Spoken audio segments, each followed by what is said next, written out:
Dari prediksi yang di tracing kawan-kawan PPATK itu diperkirakan uang melintas yang tidak wajar itu ada 9 triliun rupiah.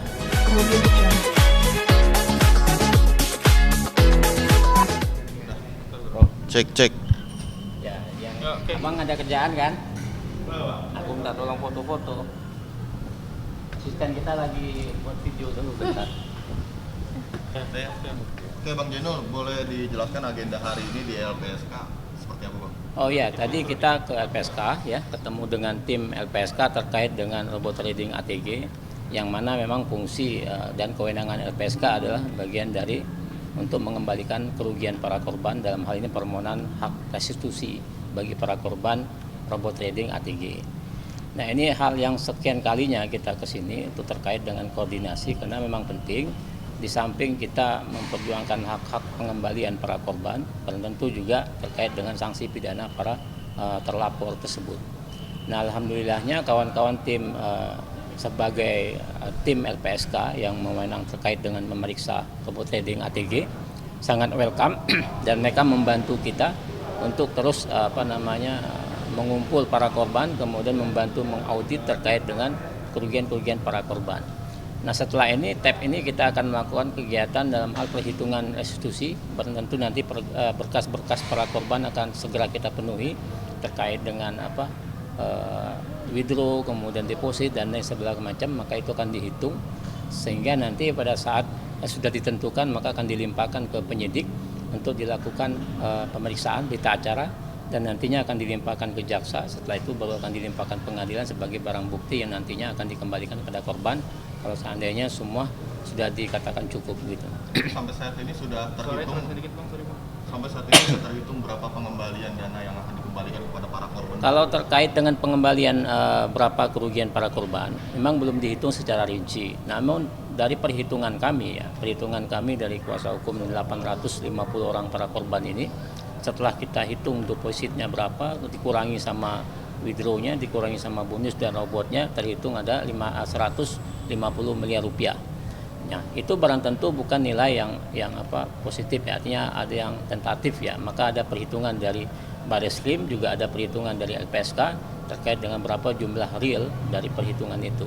Nah, setelah diketahui berapa jumlah real berdasarkan bukti-bukti dokumen untuk melengkapi itu semua, bukti surat dan lain segala macam, maka itu akan dilimpahkan ke jaksa, P21 dan seterusnya. Apa yang ini sama halnya dengan DNA Pro juga seperti itu. Terkait aset-aset yang kemarin diamankan sama pihak kepolisian, ada yang terbaru kemarin aset mobil berupa Mercy, itu juga termasuk akan nanti di... Oh iya, tentu itu kan bagian dari upaya kawan-kawan penyidik ya untuk melakukan penyitaan. Nah, tadi kita baru saja pagi tadi ke PPATK untuk menyampaikan informasi dan pengaduan terkait dengan beberapa ada aset yang belum disita, kemudian ada beberapa nomor rekening yang belum di-tracing, kemudian ada beberapa kegiatan TPPU yang belum di-tracing, salah satunya TPPU yang mengarah kepada para public figure. Kemudian ada juga TPPU yang mengarah kepada aset-aset perusahaan cangkang yang dibentuk oleh Wahyu Kenzo. Nah, itu sudah semua kita serahkan ke PPATK dan saat ini kita tadi berkoordinasi sama tim, nanti mereka akan telusuri. Kalaupun itu ditemukan nilai yang signifikan, maka akan disampaikan ke penyidik sebagai alat bukti. Nanti akan diserahkan dan diproses ke pengadilan begitu. Kalau nggak salah total kerugian kayaknya 9 triliun ya Bu? Dari prediksi yang di tracing kawan-kawan PPATK itu diperkirakan uang melintas yang tidak wajar itu ada 9 triliun rupiah. Namun barangkali itu kan harus dibuktikan. Maka pembuktian ini menjadi PR kita bersama. Maka tim LPSK, tim PPATK, tim Bareskrim itu harus koordinasi supaya menemukan berapa nilai real kerugian para korban dengan bukti-bukti, salah satunya adalah bukti surat dan lain segala macam. Maka memang betul ada 9 triliun, kalaupun dikalikan itu hampir dari 9 triliun ya kerugian para korban. Hanya memang perlu pembuktian yang menurut kami cukup berat. Maka dari itu upaya-upaya penyitaan yang dilakukan oleh kawan-kawan penyidik Bareskrim merupakan upaya-upaya yang menurut kami progresif ke depan, karena itu bagian dari usaha untuk mengembalikan kerugian para korban. Berapa yang dikembalikan? 850 korban. Sedangkan kan korbannya kan ada 25.000 orang gitu. Ya, emang betul. Jadi orang yang dikatakan korban, orang itu masuk ke dalam laporan polisi. Jadi memang ada ribuan, mungkin jutaan ya para korban yang tidak terdeteksi. tetapi kan mereka tidak melaporkan diri ataupun tidak melakukan upaya hukum, maka orang-orang atau korban-korban individu itu maka mereka bukan bagian dari korban. Yang dinyatakan korban menurut LPSK orang yang melaporkan diri ke pihak kepolisian dan juga memiliki laporan polisi. Nah, kalau dia memiliki laporan polisi maka dia dikatakan korban. Kalau dia dikatakan korban maka dia berhak mendapatkan hak restitusi. Kalau dia tidak melakukan itu maka dia bukan korban, artinya dia mengikhlaskan apa yang telah dia menjadi kerugian gitu. Artinya proses pengembalian dan korban ini masih panjang ya Bang, proses pengembalian? Iya masih panjang, tapi tergantung kawan-kawan progres dari kawan-kawan penyidik ya. Tapi kalau terkait dengan pengalaman DNA Pro itu hampir 1 tahun ya. Hampir 1 tahun, menurut kami 1 tahun cukup singkat ya dalam proses pidana tanpa banding dan kasasi. Karena kalaupun proses ini tetap berlanjut, saya pikir NET 89 ATG juga akan cepat karena sudah ada penetapan tersangka dan ditahan. Nah, karena kita tahu di KUHAP bahwa kalau sudah ditetapkan tersangka kan ada waktu 120 hari penyidik untuk mencari alat bukti supaya ditemukan peristiwa hukum yang cukup. Maka dari itu kita berkejar-kejar waktu untuk membuktikan kerugian dan juga kawan-kawan penyidik untuk membuktikan peristiwa pidananya, maka feeling saya ini akan dipercepat dan akan menjadi PR bersama. Termasuk DNA Pro juga begitu, ditangkap dan ditahan, maka itu cepat 1 tahun. Dan kita berharap proses ini cepat dan uang para korban dikembalikan. Kan tadi sempat dibilang bahwa ada beberapa public figure ya? Iya. Kira-kira nih Bang, apakah memang sudah benar-benar transparan nih Bang, siapa saja yang menerima? Oh ya, kalau saya nyebutnya dengan jelas sekali ya, kemarin memang public figure meskipun ada saya lihat pemberitaan mereka tidak mengakui, tidak kenal, tidak mendapat apa-apa, itu persoalan mereka yang mengelak, tapi itu bukan alasan pembenar, kemudian bukan alasan pemaaf, kemudian mereka menghilangkan jejak digital, kan tidak semudah itu. Dan kita sudah menyerahkan bukti-bukti elektronik maupun video dan gambar-gambar kepada penyidik Barreskrim kemarin, dan itu sangat jelas sekali bahwa memang seperti Atta Halilintar, seperti Raffi Ahmad, kemudian seperti Stephen William, itu jelas mereka sebagai brand ambassador dari produk The Legend. Produk The Legend ini adalah produk yang merupakan bentukan dari Wahyu Kenzo, yang mana CEO-nya adalah itu istrinya ya, Ibu Eji, istrinya. Maka barang tentu karena itu bentukan Wahyu Kenzo, maka uang-uang para korban itu bagian dari hasil kejahatan sebagai tindak pidana pencucian uang untuk membuat perusahaan-perusahaan cangkang di bawah perusahaan perusahaan ATG ini. Nah, itu yang kita kejar. Nah, itu PPATK tadi bilang itu akan dikejar.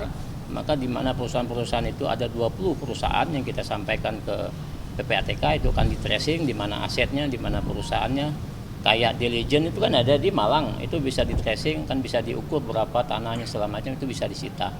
Nah, itu terkait dengan public figure, dan banyak lagi public figure yang lain kayak si Rian Demasif, kemudian kayak siapa? Judika itu kan sebagai brand ambassador dari produk Glory ya. Iya. Produk Glory juga itu bentukan dari PT Pansaka. Itu adalah CEO-nya si Wahyu Kenzo. Sama juga karena mereka endorsement, mereka adalah brand ambassador, maka mereka mendapatkan sesuatu atau menjanjikan sesuatu kepada Wahyu Kenzo, maka dari itu apa yang dia dapatkan dia harus sampaikan ke publik dan harus dikembalikan. Kalau kita flashback seperti kasusnya Ivan Gunawan yang di-endorse oleh DNA Pro, kan dia dengan gentleman datang mengembalikan 1 M lebih kepada Barreskrim untuk disita dan nanti diputuskan sebagai barang bukti yang akan dikembalikan kepada korban. Maksud kita seperti itu. Jadi dengan gentleman, dengan mengaku bahwa mereka mau membantu para korban, para public figure, kita berharap mereka welcome lah untuk membantu, karena bagaimanapun juga mereka public figure dicontoh oleh masyarakat, karena akibat perbuatan mereka yang tidak tahu itu banyak para korban terpengaruh karena mereka join, kenapa kita nggak join. Nah, ini yang harus disadari oleh kawan-kawan public figure, jangan sampai mentang-mentang mereka public figure kemudian seenaknya, padahal sudah sadar posisinya ada public figure. Maka dari itu ya harus diperhatikan publik dan mereka harus mawas diri lah untuk mengecek semua, cek dan dicek nilai kewajaran dan segala macam. Maka harapan kita dengan adanya kasus ini mereka untuk mengembalikan itu untuk diserahkan ke Barreskrim, dan nanti Barreskrim akan menyita itu dan akan diserahkan ke pengadilan sebagai alat bukti gitu. Bang, terkait Haji Faisal nih Bang, yang menerima uang PA juga kan kemarin juga sempat dikonfirmasi dia tidak menggunakan kalau dia menerima sejumlah uang itu, tapi menerbitkan dari yayasan dari orang kedua gitu. Ya makanya saya bilang itu bukan alasan pembenar ya. Kalaupun itu kan udah jelas sekali uang yang dia terima itulah dari si tersangka Bayu Walker. Bayu Walker itu sudah ditetapkan sebagai tersangka. Seseorang kalau sudah ditetapkan sebagai tersangka artinya penyidik sudah memiliki 2 alat bukti cukup menentukan bahwa dia adalah diduga kuat sebagai pelaku kejahatan. Kalau dia diduga kuat sebagai pelaku kejahatan, segala perbuatan peristiwa hukum dia dari 2020 sampai 2022 yang dimana robot trading lagi bermasalah, maka segala usaha yang dia lakukan itu bagian dari kejahatan. Maka seseorang atau badan hukum di pasal 5 TPPU itu, seseorang atau badan hukum menerima sesuatu ataupun mendapat sesuatu yang dia ketahui atau patut menduga itu merupakan hasil kejahatan, maka harus dikembalikan. Kalau tidak maka diancam dengan 5 tahun dengan denda 1 miliar rupiah. Nah kalau Haji Faisal mengatakan tidak tahu itu persoalan pribadi dia, tapi itu kan bukan alasan pemaaf dan pembenar bagi dia untuk mengatakan dia tidak tahu. Maka dari itu kita ke PPATK untuk men-tracing, kan dia membentuk yayasan Gala ya. Nah itu kan bisa di-tracing, maka akan bisa di-tracing sumber duitnya dari mana, wajar atau tidak. Nah kalaupun ditemukan bahwa itu uang hasil kejahatan maka dia harus kembalikan. Kalau enggak ya kita minta kepada penyidik sebagai azas persamaan di hadapan hukum, semuanya harus diproses hukum. Pasal 5 kita minta untuk diterapkan kepada public figure supaya ada efek jera ya, supaya tidak ada lagi persoalan ini akan timbul dan merugikan kawan-kawan masyarakat di luar itu. Dan sekarang kan bentukannya udah menjadi rumah nih Bang, yang kemarin dengan sudut Gala gitu. Apa nanti kalau jika terbukti bakal diusut juga Bang, sudut atas? Ya itu nanti persoalannya pada saat di putusan pengadilan. Contoh kayak si Anta Halilintar di NET 89 ya, kan dia melelang banananya. Banananya 2,2 M dibeli oleh Reza Paten, foundernya NET 89. Nah, banananya sudah disita oleh Barreskrim, kita lihat sendiri. Kemudian uangnya pun sudah disita. Nah, terkait dengan rumahnya ya kalau sudah wujud rumah atau wujud tempat ibadah itu persoalan lain. Nanti yang penting dia punya kewajiban untuk mengembalikan itu. Nggak bisa dia jual itu semua kemudian dikembalikan. Maka ada jangka waktu TPPU. Kalau seandainya jangka waktu sudah diputus pengadilan dia tidak bisa mengembalikan, maka penyidik wajib untuk melakukan pengembangan perkara. Dalam hal ini pengembangan perkara tindak pidana pencucian uang. Maka orang-orang seperti itu harus diusut tuntas. Gitu. Tapi sekarang update pelaporan 8 public figure itu sudah sampai mana Bang? Apakah sudah pemanggilan? Kan kemarin baru melapor, maka kita sampaikan kata penyidik kan 2 minggu di verifikasi ya untuk melihat bukti dan segala macam. Nanti setelah itu secara formalnya kita akan diperiksa dulu, kita akan sebagai pelapor di BAP, kemudian saksi-saksi kita di BAP. Dari BAP itu kan akan muncul nama-nama siapa yang terlibat, baru nanti mereka dipanggil. Namun lagi-lagi kita berharap kepada public figure itu kan tidak perlu harus dipanggil oleh penyidik terlebih dahulu. Mereka harus memberi contoh yang baik sebagai orang yang sadar hukum, kemudian orang yang patuh hukum lebih baik datang ke Barreskrim tanpa harus diundang secara resmi untuk menyampaikan klarifikasi supaya ini menjadi terang benderang dan membantu para korban. Kita berharap tidak banyak tidak lebih kepada mereka untuk membantu para korban dan membantu penyidik supaya mengembangkan perkara ini supaya menjadi perkara yang jelas. Ya itu yang menjadi keinginan kita. Tapi kalau itu tidak bisa dilakukan mereka ya kita berharap penyidik untuk menerapkan penegakan hukum pasal 5 TPPU itu. Begitu. Thank you. Tahan Bang, agak ke atas ya Bang. Ini surat LPSK kepada pimpinan LPSK terkait dengan surat permohonan hak restitusi bagi para korban. Udah withdraw ya? Belum untuk kosong-kosong ya? Aneh Bang. 6M dia belum dapat duit sama sekali. Katanya udah mau dicerai sama istrinya. Oh iya. Kenapa bisa 6M, kemudian kenapa istrinya minta? Ini kita sampaikan informasi ke pimpinan PPATK untuk men-tracing ya. Men-tracing aset-aset 20 perusahaan cangkang yang dibentuk oleh Wahyu Kenzo, kemudian PPU yang diterima oleh para artis ini. Maka dari itu penting PPATK untuk menelusuri ini. Setelah itu PPATK akan sampaikan ke Barreskrim, penyidik Barreskrim nanti disita dan seterusnya. Oke. Itu ya. Ya, Bapak sebagai korban bagaimana Pak menanggapi ini masih cukup berlarut-larut? Agak rapat lagi Pak.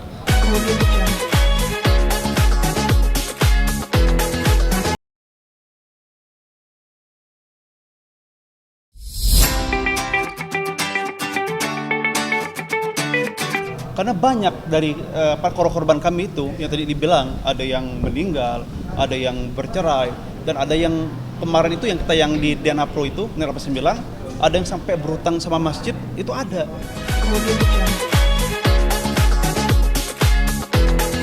Untuk pengembalian kerugian Bapak.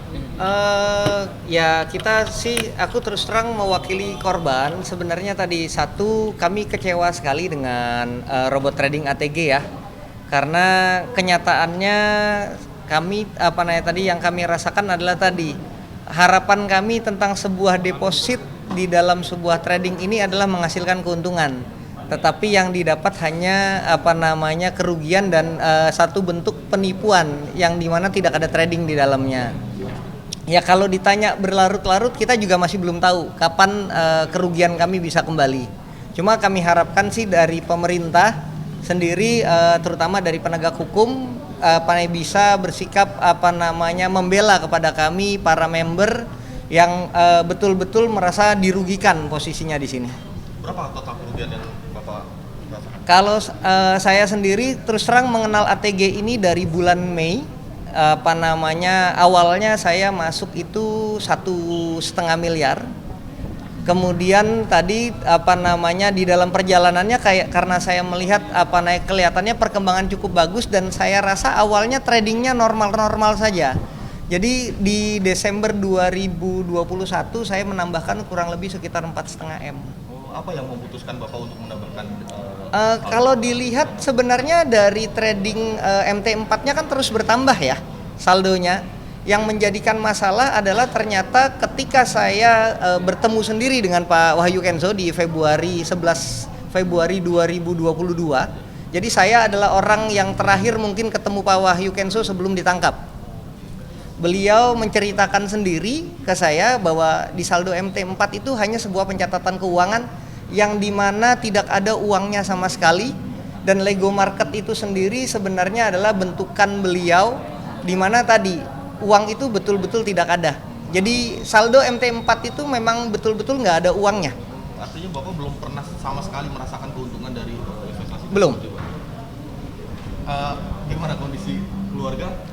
Sebenarnya tadi kalau secara keluarga sih aku masih bisa handle secara keseluruhan. Tetapi kembali lagi tadi tentunya penipuan dan penggelapan ini memberikan banyak efek negatif ya, baik itu buat semua korban robot trading. Karena saya mengenal cukup banyak orang yang tadi mungkin ada yang kasusnya sampai gila, kasusnya sampai meninggal, kasusnya sampai dicerai istrinya, dan yang lain-lain itu akibat daripada tadi kasus robot trading ATG ini sendiri. Bahkan banyak sekali kalau di trace dari IG ataupun cerita-cerita yang lain bahwa tadi banyak sekali yang minta tolong kepada Pak Wahyu Kenzo sendiri secara personal dan tidak dibantu oleh beliau. Tapi sebelumnya Bapak pernah berinvestasi semacam ini juga? Belum pernah. Belum pernah, berarti ini pertama kali akhirnya ketipu? Iya, betul. Seperti itu, kapok Bapak? Kalau saya bilang tadi, kalau ditanya kapok atau tidak, seandainya ini real, betul-betul ditradingkan, mungkin ini menjadi satu peluang baru. Tetapi kalau ini adalah satu bentuk robot trading adalah penipuan, ya siapapun tidak akan mau lagi untuk ikut tentunya. Mungkin ini tambahan teman-teman ya. Ini kan kasus robot trading ini kan berulang-ulang ya kalau kita lihat dari DNA Pro, ini 89, sebelum itu Fahrenheit, Vera Blast itu banyak. Oleh karena itu harusnya pemerintah mengambil sikap di sini ya. Caranya dengan apa? Salah satunya menurut kami adalah mereka bertindak tegas terhadap oknum-oknum atau tersangka, atau nanti mereka jadi terdakwa dan diputuskan ya secara ingkrah bahwa mereka bersalah. Orang-orang ini harusnya jangan dikasih kesempatan lagi untuk melanjutkan bisnisnya. Karena kenapa? Orang-orang ini akan mempunyai skema yang sama lagi. Nah, kita khawatir ya di masa depannya kalau mereka tidak dilakukan blacklist ya, nama-nama mereka saat mereka bikin perusahaan baru ya, itu mereka akan melakukan hal yang sama, sehingga orang-orang seperti Pak Rio ini ya tidak akan terjadi berulang lagi. Karena banyak dari korban kami itu yang tadi dibilang ada yang meninggal, ada yang bercerai, dan ada yang kemarin itu yang di DNA Pro itu 89, ada yang sampai berutang sama masjid, itu ada. Itu uang masjid dipakai. Oleh karena itu ini sangat masif sekali yang kita pikir. Begitu ya. Namanya siapa Pak? Saya Bionda Joan Anggara. Timnya itu ya? Tim MZ, Iya, betul tim tim MZ. Apa siapa Pak? Pak Aditya Dwi. Aditya. Oke, siap. Terima kasih ya.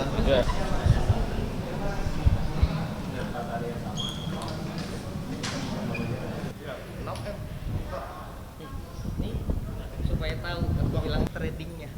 Berarti dia benar-benar menguasai ya? Ini penipuan yang dilakukan. Jadi tradingnya tidak ada, buy dan sell, kemudian yang profit yang dikopikan ke seluruh member ATG.